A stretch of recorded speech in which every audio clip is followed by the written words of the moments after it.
Good evening and welcome to gunshot. Gunshot में आप सबका दोबारा स्वागत है। आज हम armed forces personnel welfare series का सेकंड एपिसोड, और इस एपिसोड में हम प्री रिटायरमेंट कंसर्न्स ऑफ फौजीज यानी कि फौजियों की सेवा निवृत्त पूर्व चिंताएं के बारे में बात करेंगे। और इसके बारे में बात करने के लिए मेरे साथ हैं Mrs Anupama Bhargava. Madam, good evening and welcome to Gunner Shot once again for this series. Good evening, General Shankar. It gives me great pleasure to be here. Oh, thanks a lot, Madam. The last episode which we had done, जो हमारा पहला episode था, right, जो मैं दोबारा दिखा देता हूँ सबको, that was on the need for retirement planning, right. ये एपिसोड जो है इसके बारे में मेरे को बहुत अच्छा फीडबैक मिला है। बहुत लोगों ने बोला है कि ये जरूरत है हमारा जवानों को और लिए ऑफिसर्स के लिए। और बहुत लोगों ने बोला कि आपने बहुत अच्छा बात किया है। It's a compliment to you and I must convey it to you, right. Oh, thank you. Thank you so much. Right. I mean the more important thing is I what I want to tell all viewers, सब जो भी देख रहे हैं, कि कृपया ये जो वीडियो को आपके दोस्त जो फौजी हैं या फौजी थे, राइट, सेवा में है या सेवानिवृत्त है, उनके फैमिलीज, वीर नारियों को, अग्निवीर को, जो भी फौज के साथ संबंधित हैं, और उनके फैमिलीज, वो भी उनको भी जानना जरूरी है। ये कृपया भेजिए और उनको बोल दीजिए कि गनर शॉट के अंदर सब्सक्राइब करेंगे और वो बेल बटन दबाएंगे, ताकि अगला जो भी हमारा जो वीडियो होगा उसका इंटीमेशन अपने आप मिल जाएगा, राइट।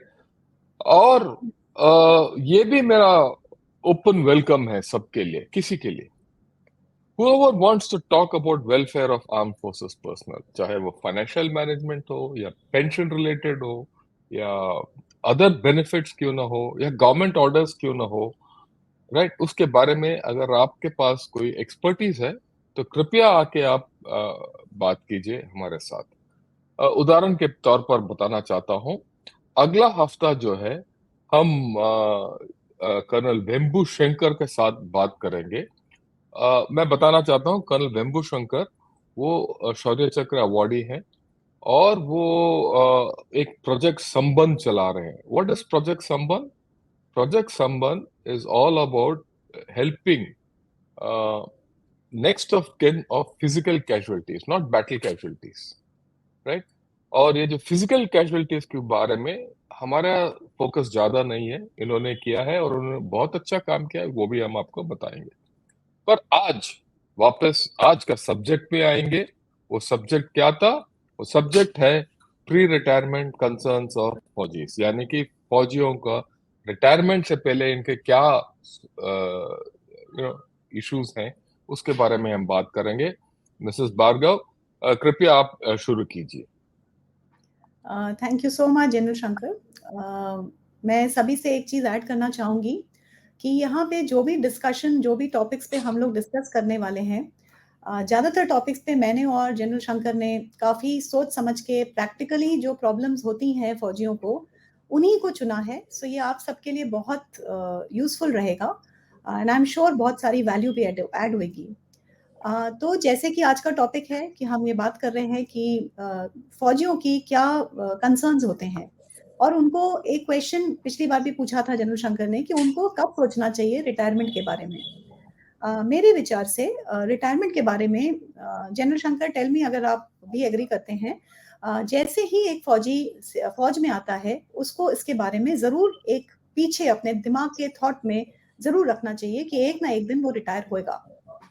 जो चीज़ अलग सिविलियन से है वो ये है कि वो लोग थोड़ा जल्दी रिटायर हो जाते हैं। सो तैयारी पहले दिन से शुरू हो जानी चाहिए, क्योंकि या थोड़ा ये जो आपने बोला, बहुत अहम चीज बोला है कि फौजी अभी सेवा कर सकता है पर एक दिन रिटायर करेगा, इसमें कोई दो राय नहीं है। और दूसरी बात जो आपने अहम बोला वो है ये कि फौजी जो है वो सिविलियन के बनस्पत जल्दी रिटायर हो जाता है। और हमारे जवान तो और भी जल्दी रिटायर हो जाते हैं, राइट? तो और वो उस वक़्त रिटायर होते हैं जब उनको काफ़ी रिस्पॉन्सिबिलिटीज़ उठाना पड़ता है लाइफ के अंदर। तो इसीलिए ये जो रिटायरमेंट का सिलसिला इनफैक्ट मेरे हिसाब से जिस दिन आपने सेवा शुरू किया है, सर्विस शुरू किया, उसी दिन से रिटायरमेंट का सोच भी आना चाहिए। पर आगे आप विस्तार में बताइए, आप ओवर टू यू। तो पेंशन ज़रूर मिलता है हम लोगों को और आप लोग पेंशन एक काफ़ी अच्छा हमारे लिए बहुत बड़ा वरदान भी है। लेकिन बात ये भी है कि आप क्योंकि जल्दी रिटायर हो रहे हैं, तो आपकी लाइफ स्पैन को देखते हुए आपके रिटायर्ड साल आपकी सर्विस के साल से के बराबर या ज़्यादा हो सकते हैं। तो इसका मतलब हमारे को एक बहुत बड़ा कॉर्पस चाहिए होगा जब रिटायरमेंट आएगा। तो उसके लिए शुरुआत पहले दिन से जब आप जल्दी स्टार्ट करते हैं तो आपको एक कंपाउंडिंग पावर का फायदा मिलता है। आपका पैसे के ऊपर आपको कंपाउंड होने से एक ग्रोथ बहुत अच्छी होती है जो कि मैंने पिछले बारे एपिसोड में भी बताया था। सो पहली चीज जल्दी स्टार्ट करें। दूसरी चीज एक डिसिप्लिन्ड मैनर में करना है। अगर आप अमाउंट मैटर नहीं करता, थोड़ा छोटा चाहे बड़ा, छोटे छोटे कदमों से पहला कदम लेके छोटे छोटे कदमों से हम अपनी मंजिल तक पहुंच जाते हैं। ये हमें सिखाया गया था और यही फाइनेंस में भी लागू होता है। सो छोटा छोटे कदम लें, डिसिप्लिन रहें। दूसरी चीज है डाइवर्सिफाई करें। सिर्फ केवल लैंड में या केवल में या केवल शेयर मार्केट में, तीनों से में से एक ही जगह में नहीं रखना है। हर एक चीज का फायदा होता है, उसको आप डिस्ट्रीब्यूट करके रखें। आपको पता होगा कि अगर आप डीएसओपी में ऑफिसर लोग अगर 5 लाख से ज्यादा डालेंगे तो उसके ऊपर इंटरेस्ट के ऊपर टैक्स लगता है। तो इसलिए और भी जरूरी है कि आप उसको डाइवर्सिफाई करें। कई हमारे भाई लोग सिर्फ लैंड में इन्वेस्ट करते हैं गाँव में, उससे भी सिर्फ उसमें ना करके फंड में भी डालें। और यही तैयारी यहाँ से शुरू कर दें आपके आने वाले गोल्स के लिए, जैसे कि शादी होने वाली है, घर खरीदेंगे, तो तैयारी छोटे कदमों से पहले दिन से ही शुरू हो जानी चाहिए। राइट, आपने एक दो चीज अहम बताया इसमें जो मैं एम्पलीफाई करना चाहता हूँ। पहला चीज है कि कदम छोटा होना चाहिए, जितना जल्दी शुरू होना चाहिए। बिल्कुल, बिल्कुल। और और दूसरी बात है पावर ऑफ कंपाउंडिंग, राइट? अगर आप पावर ऑफ कंपाउंडिंग का लॉजिक लेंगे तो जितना जल्दी आप शुरू करेंगे और वो निवेश रखेंगे एंड तक, आपको काफी फायदा होगा। मेरा खुद का एक्सपीरियंस है, जब मैं ग्रेट। रिटायर हो रहा था, हम्म। मेरा डीएसओपी फंड के अंदर हम्म। जो मैं कंट्रीब्यूट कर रहा था उससे ज्यादा मेरे को ब्याज मिल रहा था, हम्म। राइट? और ये ब्याज उस वक्त के ब्याज है जब मैंने शुरुआत में हमारा कंट्रीब्यूशन कम होता था, पर क्योंकि वो लगातार रहा हाँ, और हाँ। उसके ऊपर इंटरेस्ट के ऊपर इंटरेस्ट और इंटरेस्ट के ऊपर ब्याज मिलता गया, ब्याज ज्यादा और असल कम हो गया टुवर्ड्स हम्म, एंड। और मैं यही चाहता हूं सबके लिए, ये ये पावर ऑफ कंपाउंडिंग छोड़ो मत। वो जैसे इन्होंने पहले एक बार मेरे को बताया है, ये एक जादू का छड़ी है और ये जादू का छड़ी को इस्तेमाल करना है, राइट? मैडम, इसमें मेरा एक सवाल है कि हाँ। यू नो रिटायरमेंट से 5 से 8 साल पहले क्या क्या इश्यूज हैं एक फौजी के लिए, सोच विचार के लिए, ओके। फॉर रिटायरमेंट क्या सोचना चाहिए, वो बताइए पहले, उसके बाद हाँ। हम आगे स्टेजेस में आएंगे। हाँ जी। So very good question general Shankar. मैंने ये तो बता दिया कि शुरुआत तो पहले दिन से होनी है, पहला छोटा कदम। लेकिन उस समय ज़्यादातर लोग की रिक्वायरमेंट जो है सेम होती है। शुरू में आपका सभी कुछ सेम है, सभी लोग जब शुरू में आते हैं, लेकिन धीरे-धीरे हर जना अलग होता जाता है। तो जब आपके 8 से 10 साल या 12 साल रह जाते हैं रिटायरमेंट के, तो एक ऐसा वक़्त है, जब आपके बच्चे बड़े हो रहे हैं, आप शायद एक घर खरीदना चाह रहे हैं, तो आपके एक्सपेंसेस तो बढ़ रहे हैं, आपके खर्चे बढ़ रहे हैं। तो लेकिन अच्छी बात ये है कि आपकी इनकम भी डीए की वजह से बढ़ रही है। सो इनकम बढ़ रही है लेकिन खर्चे भी बढ़ रहे हैं। आपको सबसे पहले करना क्या है कि हर जना अलग है, मैं ये बोलना चाहूँगी। आपके घर में शायद 1 या 2 बच्चे हो सकते हैं, किसी के घर में डबल इनकम नहीं तो सिंगल इनकम हो सकती है, किसी के पास ऑलरेडी घर होगा तो किसी के पास नहीं होगा। और सबसे इम्पोर्टेंट बात, रिटायरमेंट के बाद आप कहाँ पे सेटल होने वाले हैं। तो इसलिए सबसे पहले समझें कि आप आपके साथी से अलग हैं। तो ये एक बहुत इम्पोर्टेंट चीज़ है जिसको ध्यान में रखना है। सेकंड चीज़ ये है कि ये एक वक़्त है जब आपको अगर बच्चों के एजुकेशन के लिए पैसा निकालना पड़ रहा है, तो अपने फंड से निकालने की जगह, क्योंकि पावर ऑफ कंपाउंडिंग की बात आपने भी करी, अगर वो निकाले ना, तो बेटर रहेगा कि वो एक एजुकेशन लोन को देख लें। ऐसे ही घर लेने के लिए भी होम लोन देख लें, तो उससे उनको टैक्स भी बचत होएगी और उनकी पावर ऑफ कंपाउंडिंग भी नहीं रुकेगी। अभी तक, इस समय तक अगर आपने कभी अपने एसेट्स को, मतलब अपनी इन्वेस्टमेंट को या अपने जो भी आपके पास है उसको डाइवर्सिफाई नहीं करा है, तो ये एक सही वक्त होगा कि आप इक्विटी की तरफ थोड़ा पैसा डालें ज़रूर, अगर अभी तक नहीं डाला, लेकिन उसको बैलेंस करके डालें। आखिरी चीज़ जो मैं बोलना चाहूँगी, जो बहुत ज़रूरी है, जो हम कई बार जनरल शंकर पहले भी डिस्कस कर चुके हैं, वो है हेल्थ। हमें इस समय ये सोचना होगा मिडल एज आते-आते कि जब हम रिटायर होते हैं, तो ईसीएचएस तो रहेगा, लेकिन एक आध मेडिकल इंश्योरेंस को अगर हम अभी से ले लेंगे, तो हमारा प्रीमियम भी सस्ता पड़ेगा और एक तरीके से हमारे पास ज़्यादा कन्वीनिएंट फैसिलिटी अवेलेबल हो जाएगी। सो इन सब चीज़ों को इस वक़्त ध्यान में रखना बहुत ज़रूरी है। राइट, आपने बहुत सही फरमाया है। मैं रीइंफोर्स करना चाहता हूँ 2-3 चीजों को।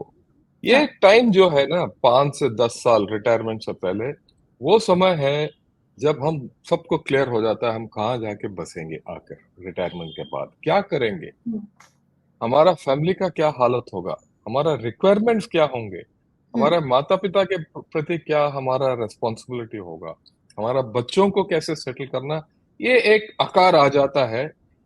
और ये आकार जो है बदलते हुए it will go towards retirement.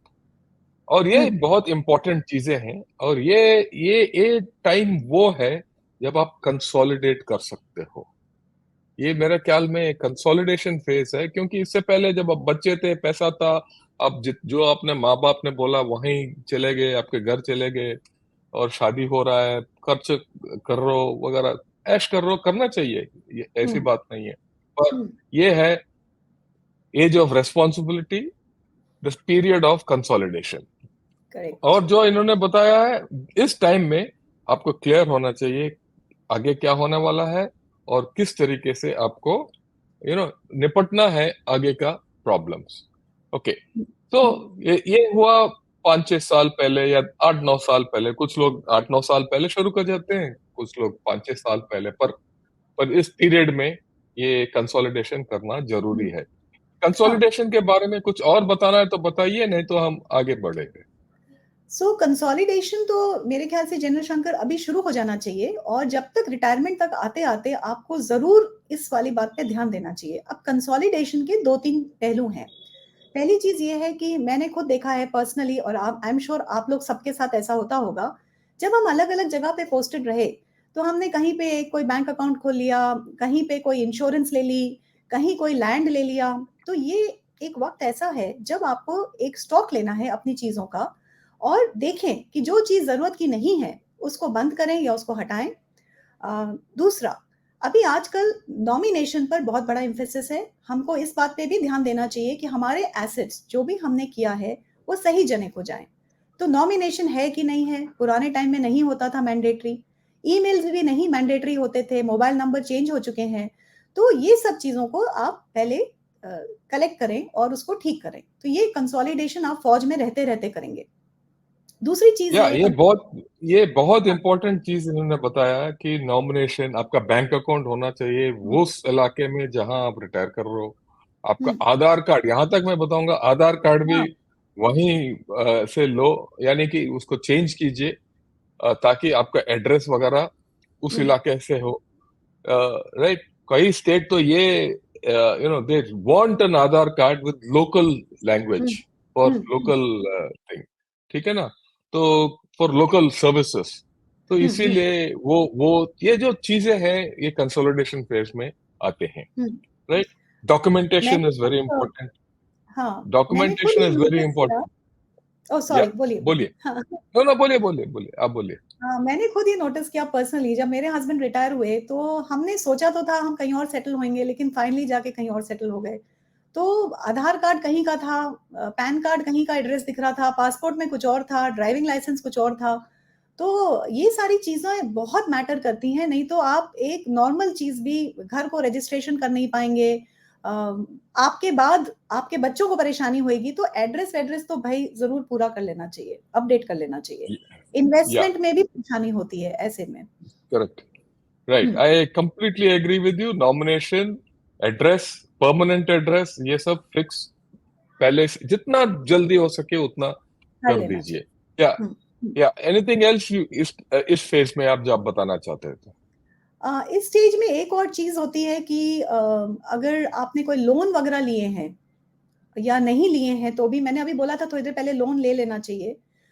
तो उसके ऊपर भी ध्यान देना चाहिए कि कितना लोन लें, क्या तरीके से उसको चलाना है, कितनी ईएमआई भरें। कई बार मैंने देखा है लोग पर्सनल लोन ले लेते हैं। तो ये सब चीज़ें पे ध्यान देना चाहिए। आपके मनी को सिर्फ़ आप ही समझ सकते हैं। उसको बहुत सोच समझ के इस्तेमाल करना चाहिए। राइट, तो वेरी इंपॉर्टेंट पॉइंट लोन के बारे में। अमूमन सब सोचते हैं कि भाई लोन ले लो, और मैंने काफी लोगों को देखा लोन लेने के बाद उसको चुका नहीं पाते हैं और ब्याज के ऊपर ब्याज हुँ, चढ़ता जाता है। और हुँ। खास करके क्रेडिट कार्ड एक ट्रैप है। क्रेडिट कार्ड आपको पैसा मिल जाता है, पर अगर उस क्रेडिट कार्ड को आप वापस पैसा भर नहीं सकते हो हर महीना, तो उसका ब्याज का रेट जो है ना बहुत हाई होता है। हुँ, और नेगेटिव फिर कंपाउंडिंग। दोबारा, हाँ, वो नेगेटिव नेगेटिव कंपाउंडिंग हो नेगेटिव जाता है। कंपाउंडिंग है वो। कंपाउंडिंग हो जाता है और बहुत महंगा पड़ता है। और हाँ, लास्ट में एक मैं खुद पर्सनल बात बताना चाहता हूँ।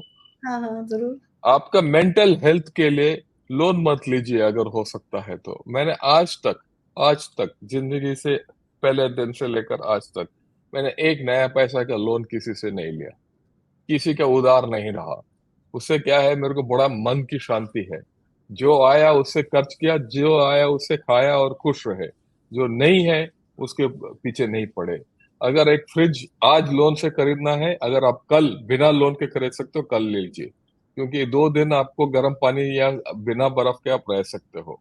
तो ये सब चीजें हैं, ये कंसोलिडेशन फेज में बहुत इंपॉर्टेंट है। हुँ, राइट, राइट। ये तो एक कंसोलिडेशन चीज़ फेज हो गया। हाँ, एक चीज़ मैं राइट, लोन के या बारे में ऐड करूँगी। जो आपने बोला एकदम सही है, मन की शांति। तो इसीलिए लोन जो है सोच समझ के, ये ऐसे छोटी-छोटी व्हाइट गुड्स लेने के लिए पर्सनल लोन एकदम ना लें। क्रेडिट कार्ड लोन से भी दूर रहें। लेकिन साथ में एक चीज़ को और मैं ऐड करूँगी कि ये रिमेंबर कि प्रेज़ेंट वैल्यू पैसे की हमेशा फ्यूचर की वैल्यू से ज़्यादा होती है। तो कुछ लोन ऐसे होते हैं जो आपको लेने ही पड़ेंगे। घर खरीदना है तो उतना पैसा आप अपनी सेविंग को लगाने की जगह आप प्लीज़ लोन लें। सो ये सोच समझ के या देखना है वो कि कौन-सा लोन लें और कौन-सा ना लें। या ये भी बात है कि हुँ, लोन जो आपका लॉन्ग टर्म यूज होता है, बच्चों का पढ़ाई के लिए यूज होता है या हुँ, घर खरीदने के लिए है, वो लोन जरूर लें, ज़रूर। क्योंकि उसमें टैक्स का फायदा भी है, आपको भी फायदा है, एप्रिसिएशन का ट्रू, फायदा है, या बच्चों का भविष्य का फायदा है, उसमें लीजिए।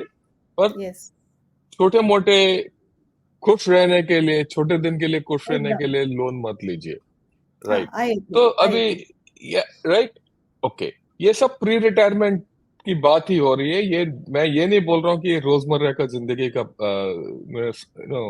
मॉरल लेक्चर दे रहा हूँ। This is all part of your pre retirement planning.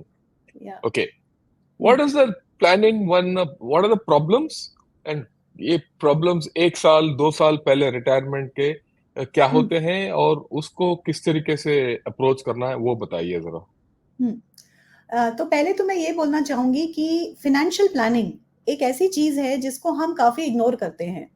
Financial planning का मतलब इन्वेस्टमेंट नहीं होता है, निवेश करना नहीं होता है। फ़ाइनेंशियल प्लानिंग एक आपकी पूरी ज़िंदगी का एक रोड मैप बना के दे देता है कि कहाँ पे आपको क्या करना है।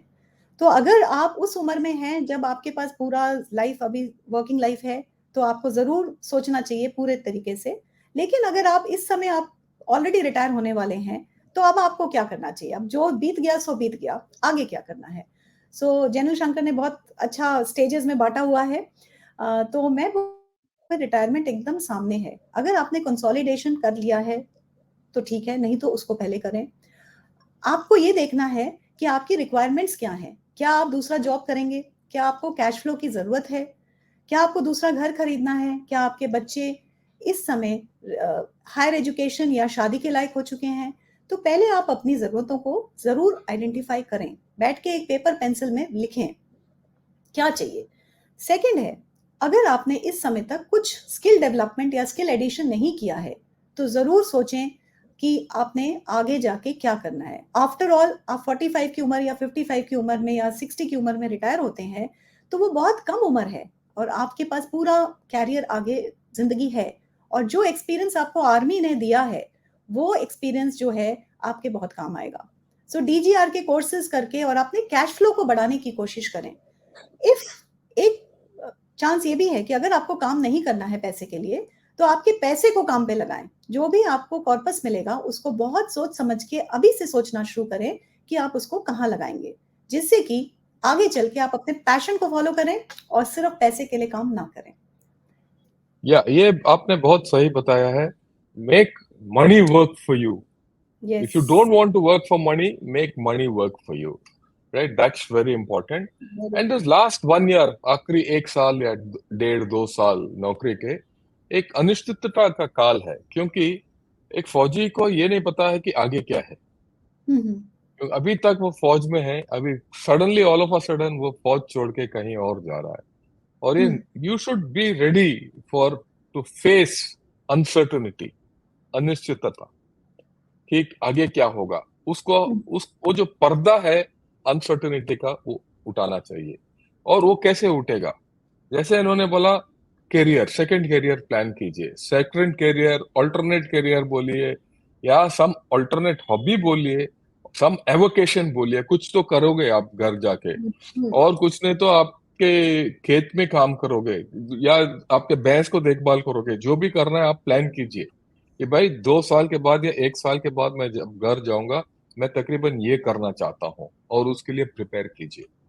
हुँ, तो वो इम्पोर्टेंट है। अगर आपका बड़ा क्लियर है कि 1 साल जब रिटायरमेंट के बाद आप ये करोगे, तो बड़ा क्लियर हो जाता है। आपका पैसा वगैरह वगैरह वगैरह सब कुछ अपने आप सेटल हो जाता है। राइट? और ये 1 साल लास्ट में देखिए, जितने जो अपने पीबीओआर है, राइट, जो एनसीओ जेसीओ वगैरह हैं, वो तो 45 40 45 में निकल रहे होते हैं। उनके लिए तो पूरा जिंदगी पड़ा है, हुँ, और पूरा जिंदगी पड़ा है। और ये देखना शुरू कीजिए, ठीक है, मैं जा रहा हूँ अपने स्टेट में, हमारा स्टेट के अंदर कौन से नौकरी है जिसको मैं अप्लाई कर सकता हूँ। क्योंकि हर स्टेट गवर्नमेंट में, हर डिपार्टमेंट स्टेट गवर्नमेंट में एक कोटा होता है एक सर्विसमैन का। और मेरा तजुर्बा ये है, और वो कोटा कभी फिल ही नहीं होता, वो खाली जाता है। उसके लिए तैयारी कीजिए, उसके लिए देखिए, क्योंकि फौज ने आपको कुछ न कुछ सिखा दिया है ऑलरेडी। यकीनन सिखा दिया है कि उस कोई भी नौकरी, कोई एक नौकरी आप स्टेट गवर्नमेंट में ले सकते हो। सिर्फ देखने वाली बात है। आपका पूरा क्वालिफिकेशन है, आपको दोबारा, in fact most of the state governments में आपको सिर्फ एग्जाम्स जो है ना, वो लैंग्वेज एग्जाम्स देना पड़ता है, और 2 4 एग्जाम्स देना पड़ता है, बाकी सब माफ है। आप जिसमें क्वालिफाइड हो, आप जरूर अप्लाई कीजिए। उसके अलावा आप ये भी सोचिए कि क्या मैं पैरामिलिट्री फोर्सेस में जाना चाहता हूँ। आप एक तो डीएससी में तो आप अप्लाई कर ही सकते हो, उसके अलावा आप सीआरपीएफ में जा सकते हो, असम राइफल्स में भी जा सकते हो। तो वो भी, या पुलिस में जा सकते हो, आपके स्टेट पुलिस फोर्सेस में भी एक सर्विसमैन का कोटा है। तो इसमें शुरू कीजिए। ये क्या क्या करियर ऑप्शंस हैं सेकंड करियर के लिए, आप इसके बारे में सोचना बहुत ही जरूरी है। ऑफिसर्स के लिए ये सोचना इंपॉर्टेंट है कि क्या मैं री एम्प्लॉयमेंट लेना है कि नहीं। और मेरा राय ये होगा, अगर आपके पास और कोई काम नहीं है बाहर, तो री एम्प्लॉयमेंट को छोड़ो मत, क्योंकि re employment takes you till 58 years। ठीक है ना? तो और 58 साल में जब आप रिटायर होते हो, तो आपके रिस्पॉन्सिबिलिटीज काफी हद तक निकल जाता है। तो मेरा फर्स्ट ये है कि 1 2 साल पहले पोस्ट रिटायरमेंट करियर के बारे में सोचिए। राइट? ये मुश्किल काम है, क्योंकि खास करके अगर आप एक सीनियर रैंक में हो, या एक सीनियर पद में हो, जहां आपके ऊपर बोझ है काम का, तो वो काम छोड़ के आपके खुद के बारे में सोचना बहुत मुश्किल होता है। ये मेरा तजुर्बा है। Yeah. राइट? ओके। दूसरी बात है कि आपका फाइनेंसेस, कैश फ्लो, इन्होंने बोला आपके रकम होना चाहिए हाथ में कि आप उसके बाद क्या करोगे, क्योंकि इमिडिएटली ऑन रिटायरमेंट काफी खर्च हो जाते हैं। Resettlement is a big issue, उसका थोड़ा प्लान कीजिए। अच्छा होगा कि रीसेटलमेंट अगर आप 6 महीने या 1 साल पहले धीरे धीरे शुरू कर दो, अगर आप पक्का ये यकीन करते हो कि मैं यहाँ जाके सेटल होता हूँ। अगर नहीं है तो अगर आपको सेकंड करियर चाहिए तो जहां आपने नौकरी करना है वहां तो जाना ही है, तो ये स्थगित हो सकता है। पर cash flow, second career, again यही टाइम है। आपके बच्चे भी कभी कभी आपको चाहते होंगे क्योंकि आप रिटायर हो रहे हो। वो हो सकता है पढ़ पढ़ के अच्छे स्तर पे, औहदे पे आ गए। वो चाह भी रहे होंगे कि भाई आप हमारे साथ आके रहो। ये सब आपको देखना है और ये सोचना है 1-1.5 साल पहले। और कुछ पॉइंट हैं तो बताइए इसी के बारे में। I am sure there are. There are a number of things, लेकिन मेरे ख्याल से अभी आपने काफ़ी कुछ कवर किया है। इसके अलावा कुछ जब आप एकदम रिटायर होने का वक़्त आ जाता है, तो कई लोग, मेरे पास एक्सपीरियंस बहुत है, लोग आके ये क्वेश्चन पूछते हैं कि हमारे पास लोन है, उसको पे ऑफ कर दें कि रख लें। वही होम लोन की बात कर रही हूँ मैं, या एजुकेशन लोन है। कई लोग ये पूछते हैं कि हमें पैसिव इनकम चाहिए, हमें पैसा मिलता रहे हमारी कॉर्पस में से, हर महीना कुछ-कुछ आता रहे। तो ऐसी कई चीज़ें होती हैं, क्वेश्चंस होते हैं उस समय। कुछ लोग ये भी क्वेश्चन पूछते हैं कम्यूटेशन करें कि ना करें। तो ये सारे फाइनेंशियल डिसीजंस हैं जो आपको काफ़ी सोच समझ के लेने चाहिए, सिर्फ़ दूसरों की बातें सुनकर नहीं, ये मेरी एडवाइस रहेगी। आप, हर जना यूनिक है, हर जना स्पेशल है। अपनी रिक्वायरमेंट के हिसाब से आपके जो भी प्रश्न हैं, उनको आपको सोच समझ के उत्तर देखने चाहिए, और फिर आपकी ज़िंदगी भर की काड़ी कमाई है, उसको ठीक से निवेश करना चाहिए। या ये एक इम्पोर्टेंट चीज है, क्योंकि जब आप रिटायर होगे सिर्फ आपको पेंशन मिलेगा और जो दूसरा नौकरी मिलेगा उसका तनख्वाह मिलेगा, हुँ, या जो भी अगर नहीं कर रहे होगे तो सिर्फ पेंशन और आपके ब्याज के ऊपर रहोगे। ये भी दूसरी बात ये है कि अमूमन फौज में हमें फाइनेंशियल प्लानिंग के बारे में ज्यादा पता नहीं होता, क्योंकि हम नो या हम सीआई ड्यूटीज में हैं, या एल्टीट्यूड में हैं, या फील्ड में हैं, या चक्कर काटते रहते हैं। ये फाइनेंशियल प्लानिंग के बारे में हमें ज्यादा तजुर्बा भी नहीं होता और हुँ, जानकारी भी नहीं होती है। और मेरे ख्याल में ये लास्ट 2 इयर्स, 1-2 इयर्स, ये टाइम है आप अपना एक कोई जो आपके जो आप चुनिए उसको। आपके घर में हो सकता है, घर के पास हो सकता है, या जहां आप नौकरी कर रहे हो वहां हो सकता है। एक फाइनेंशियल प्लानर को पकड़ लीजिए, सर्टिफाइड फाइनेंशियल प्लानर जैसे मिसेस भार्गव है, ऐसे एक व्यक्ति को पकड़ लीजिए। राइट? उसकी जिसके ऊपर आपको भरोसा है, ताकि उससे आप प्लान लीजिए कि भाई मेरा ये रिक्वायरमेंट है। डिस्कस कीजिए, मेरा पैसा का रिक्वायरमेंट ये है, मेरा खुद का पर्सनल रिक्वायरमेंट ये है, मेरा लोन का रिक्वायरमेंट ये है, मेरा घर का रिक्वायरमेंट ये है, और मेरा हालत आज का ये है। इसके साथ मैंने करना क्या है, क्योंकि आजकल जो फाइनेंशियल सिस्टम जो चल रहा है, राइट, वो हर रोज बदलता जाता है। बदलता है। और इंडिया जैसे बढ़ता जाएगा, जिस तरीके से हम प्रोग्रेस कर रहे हैं, ये भी फाइनेंशियल कॉन्सेप्ट्स भी बदल रहे हैं। ठीक? और हमें फौज में ना इसके बारे में ज्यादा जानकार नहीं होता।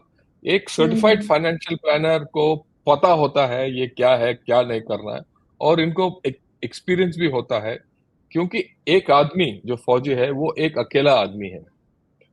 राइट?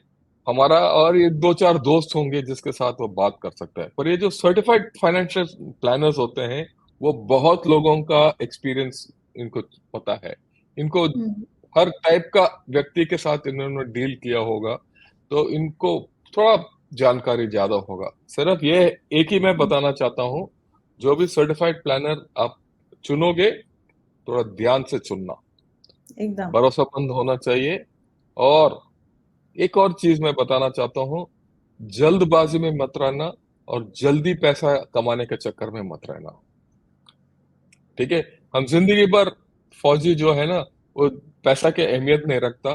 जैसे पैसा की अहमियत अपने सर पे आके खड़ा हो गया, तो जल्दी पैसा कमाने के लालच में भी नहीं पड़ना चाहिए। और कुछ है तो बताइए, नहीं तो will get to the next stage.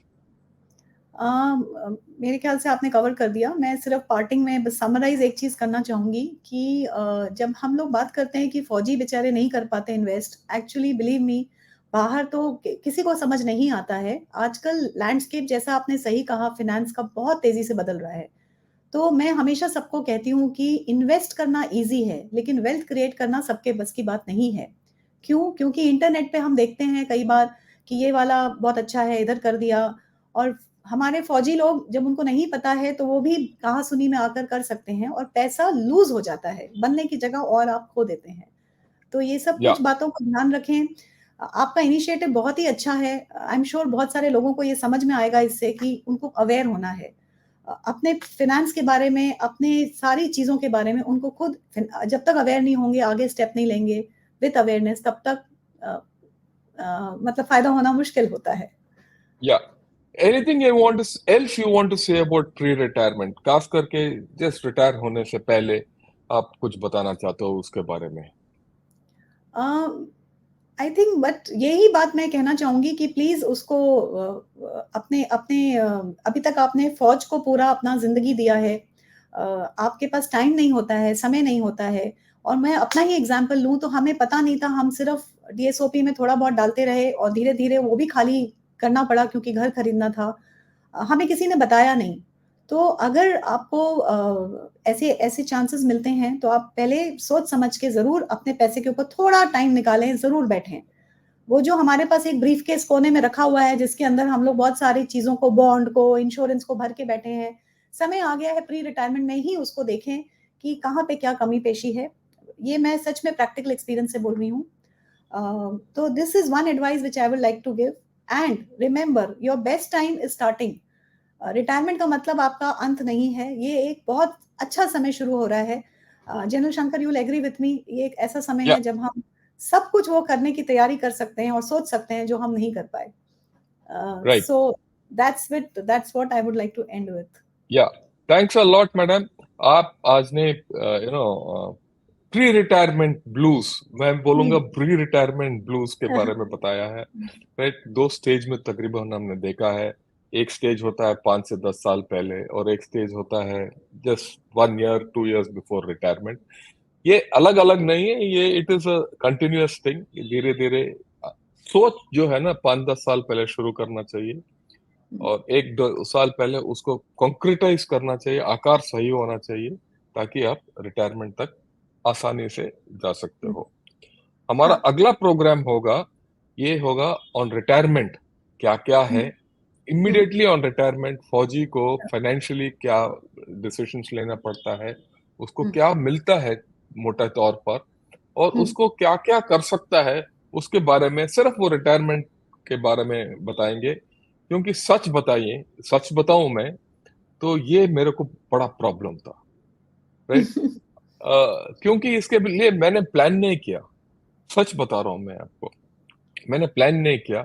और कुछ इनसे मैंने सलाह ली, मिसेस भार्गव से ही कुछ सलाह ली, और वो भी 2-3 महीने पहले। और कुछ मैंने डिसीशंस लिया, जो आज अगर मैं मुड़ के देखूं 7 साल पहले, कुछ अच्छा डिसीजन, और भी अच्छा डिसीजन ले सकता था। राइट। तो उसके बारे में हम अगले एपिसोड में बात करेंगे। हुँ। तब तक के लिए madam, thanks a lot, good evening and जय हिंद टू ऑल ऑफ यू। आपका कुछ सवाल है, या कुछ सजेशंस हैं, या जो भी आप हमारे साथ जुड़ के इस प्रोग्राम को चलाना चाहते हो, प्लीज आप कमेंट्स में कर सकते हो, या हमें ईमेल के जरिए भी आप हमारे साथ संपर्क कर सकते हो। थैंक यू एंड जय हिंद।